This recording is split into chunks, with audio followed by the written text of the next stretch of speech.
எதிர்மறை எண்ணங்களின் ஏற்றமோ ஏமாற்றத்தின் வெளிப்பாடோ சந்தேகம் கொண்டவர்களின் வாழ்வை தின்றுவிடும், சக மனிதர்களையும் சங்கடத்தில் ஆழ்த்திவிடும்.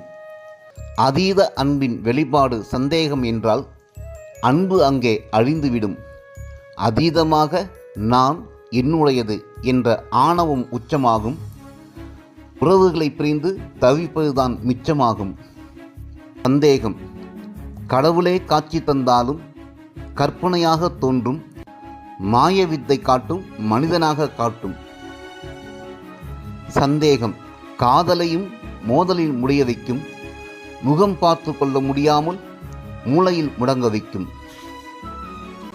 சந்தேகம் மனிதன் தனக்குத்தானே தன் மனதிற்கு போட்டுக்கொள்ளும் கருப்பு திரை. மனநல ஆலோசகரோ மனநல மருத்துவரோ அவிழ்க்க முடியாது, அவனே விலக்கி கொண்டால்தான் உண்டு.